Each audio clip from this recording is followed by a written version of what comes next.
If you want to continue to follow our adventure, click subscribe.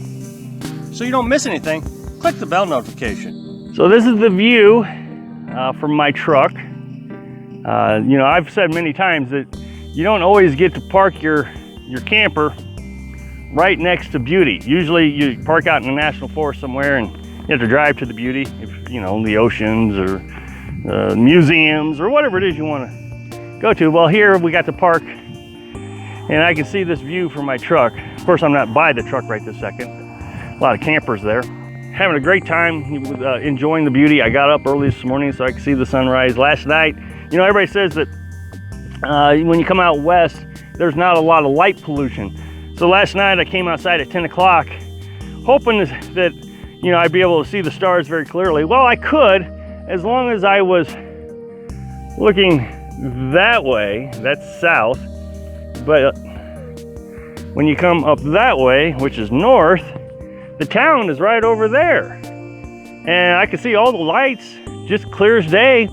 The town's 11 miles. I mean, in order to drive there, it's 11 miles, but you know, it's all, you know, round circles and everything. So my guess is the town's only about 5 miles away. The furthest west that we have ever went was Rapid City, South Dakota. It was pretty easy in South Dakota.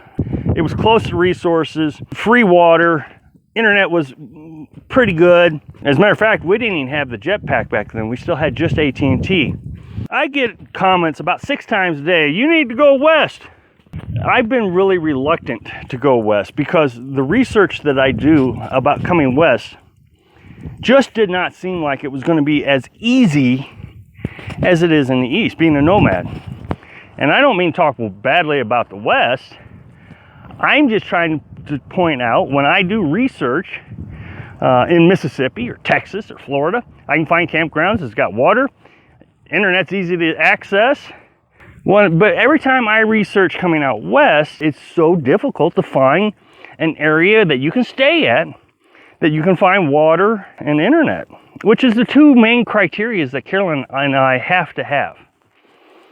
For some reason, a lot of nomads don't seem to think you need water. You know, they tell you, well, just go buy it from Walmart. Well, that's 29 cents a gallon. That's just outrageously expensive to buy water. It's just, in my opinion, you just as well go back to a house because you're going to run yourself broke buying water. And then when you look at other aspects, food's more expensive, gasoline's more expensive when you come out this direction. I left Texas, I paid $2.30, I think. I got over here to this town I just showed you and bought gas and it was $2.65, so it's much more expensive. All your costs go up coming out west. So I'm not talking negative about the west, I'm just being realistic. And the reasons that I've been hesitant not coming out west. Yeah, I agree. It's beautiful out here. You know, this is where they make all the Hollywood movies. Out west, go out west. Why do people not want to live out west? It's desert. You know, they make Survivor Man shows about people coming out to the desert. It's a hard place to live. The sun's going to be beating down on us all the time. And I know there's a lot of YouTubers that talk about coming out west, and they stay out here in the wintertime. A lot of them stay at areas called LTVAs, long-term visitor areas. And you can pay, I think, like, I don't know, $100, $200 to stay in these places. And they got water, trash pickup, dump stations. You have all your resources right there. And it's close to town, so you got internet. And so they stay in one spot the entire winter. And they say, hey, come out west, it's so easy. And then you have other YouTubers that talk about caravans. Well, if you're in a caravan, yeah, that would be a lot easier too. If somebody's going to go to town, they say, okay, we're going to go to town. And everybody can chip in, you know, on the cost of them going to town and buying, you know, whatever they need, water.